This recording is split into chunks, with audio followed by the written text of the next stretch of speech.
안녕하세요. 오늘은 조금 예민할 수도 있지만 클라이머라면 요즘 한 번쯤 들어보셨을 회색 난이도 이야기를 좀 해보려고 합니다. 최근 볼더링 암장, 특히 더 클라임 물회색 논란이 있습니다. 특히 노년점에 너무 쉬운 회색 문제가 나왔다고 말이 많습니다. 저도 첫 회색으로 일산점에서 코디네이션 문제를 푼 적이 있는데요. 동시에 다른 스태틱 회색은 스타트도 안 돼서 제가 너무 테이프 색에 집착했던 건 아닐까 생각도 했습니다. 회색 풀었다고 자랑스럽게 올렸던 영상을 내릴까 싶기도 했어요. 그런데 저도 아직 같은 난이도에서 유독 쉬운 그런 꿀 문제를 풀고 싶은 유혹을 느끼긴 합니다. 이런 난이도 인플레이션 이야기를 들으면서 저는 문득 두 가지 철학적 질문이 떠올랐습니다. 오늘은 클라이밍 이야기에 철학 한 스푼을 섞어서 우리가 왜 색깔 테이프에 집착하게 되는지 조금 깊게 들여다보려고 합니다. 이런 현상을 보면서 저는 프랑스의 철학자 보들리아르의 시뮬라크르라는 개념이 떠올랐는데요. 쉽게 말해서 원본보다 더 진짜 같은 가짜라는 뜻입니다. 가장 쉬운 예로 인스타그램을 생각해 볼까요? SNS 속의 화려한 삶은 편집되고 보정된 이미지잖아요. 그런데 사람들은 그 실제 사람의 원본, 삶보다 SNS에 올라온 이미지를 더 그 사람의 진짜 모습이라고 믿고 그걸 부러워합니다. 나중에는 이미지가 원본을 잡아먹어서 보여주기 위해 사는 주객전도가 일어나기도 하죠. 저는 요즘 볼더링 암장의 난이도 테이프에서 이 시뮬라크르를 봅니다. 암장별로 최고 난이도급 문제들은 보통 V7에서 8 이상, 정말 수많은 좌절과 훈련 끝에 도달할 수 있는 우리 클라이머들에게는 일종의 성역 같은 아주 어려운 그 실제가 존재했습니다. 그 압도적인 어려움이 원본이었죠. 그런데 최근 더 클라임의 빨강 같은 회색, 체감상 V3에서 4 정도 되는 회색 문제가 등장했습니다. 매년 이렇게 말이 많은 문제가들이 나오긴 하죠. 문제는 여기서 발생합니다.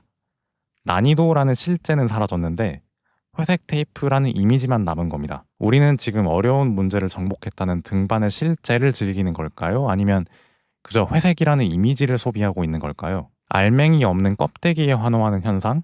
이게 바로 클라이밍판에서 벌어지는 시뮬라크르가 아닐까 싶습니다. 그런데 사실 우리가 이렇게 색깔에 집착하는 건 어쩌면 당연한 심리일지도 모릅니다. 우리는 어릴 때부터 줄 세우기와 시험 보는 시스템에 너무 익숙해져 있거든요. 학교에서는 점수로 등수를 매기고 사회에서는 스펙으로 사람을 평가하죠.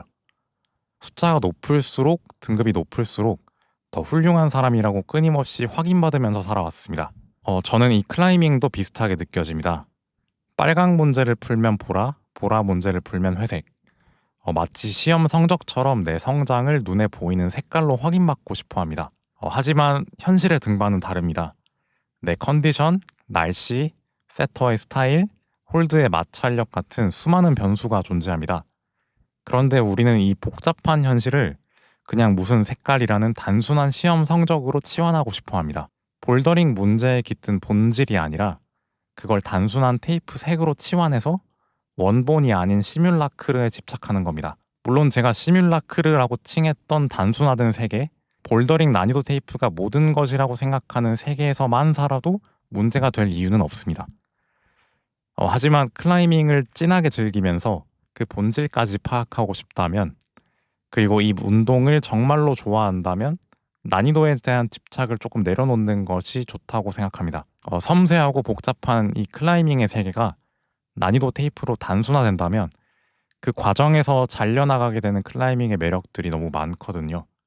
인스타그램의 화려한 일상을 과시하는 사람이 그 인스타그램 피드가 자기 삶의 전부라고 생각한다면, 그러니까 시뮬라크르를 현실이라고 믿어버린다면 자랑하지 못하는 그런 잔잔한 일상들은 다 버려지게 되는 거니까요.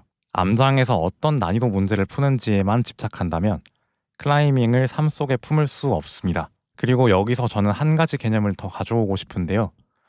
제가 정말 좋아하는 말인데 알프레드 코르집스키라는 철학자가 한 지도는 영토가 아니다 라는 말입니다. 이것도 예를 한번 들어볼게요. 우리가 배가 고파서 식당에 갔습니다. 메뉴판에 아주 맛있는 스테이크 사진이 있고 최고급 스테이크라고 적혀 있어요.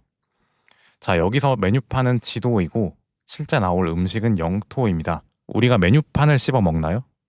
아니죠. 실제 음식이 맛없으면 메뉴판이 아무리 화려해도 소용없는 겁니다.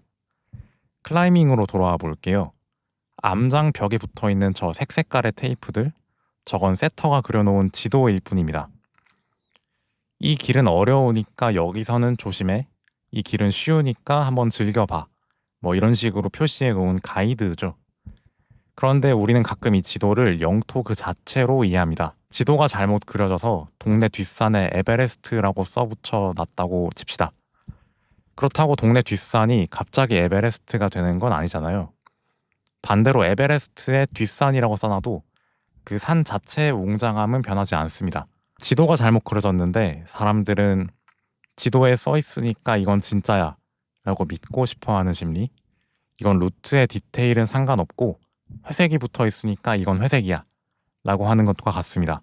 테이프 색깔이 내 실력을 증명해 준다고 믿는 순간 우리는 세터가 붙여준 스티커 하나에 내 기분과 자존감을 맡기게 됩니다. 그렇다면 우리는 어떻게 해야 될까요? 저는 그 주도권을 다시 나에게 그리고 등반 그 자체로 가져오고 싶습니다.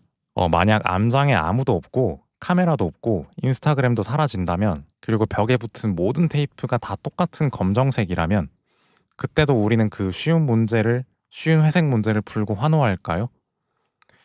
아마 아닐 겁니다. 그때 우리가 찾게 되는 건 뭘까요?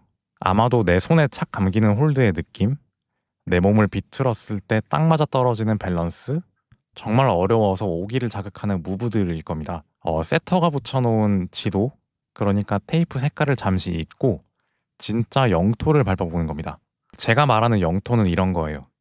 홀드를 잡았을 때 손끝에 전해지는 거친 질감, 다음 홀드로 가기 위해서 몸을 비틀 때 느껴지는 근육의 텐션, 중력을 거스르고 몸을 띄울 때 그 부유감, 이런 구체적인 감각들 말이죠. 만약 어떤 문제가 V2라고 되어 있어도 그 안에 있는 무브가 너무 창의적이고 자연스럽다면 저에게는 그 문제는 회색 문제보다 더 가치 있는 아름다운 영토입니다.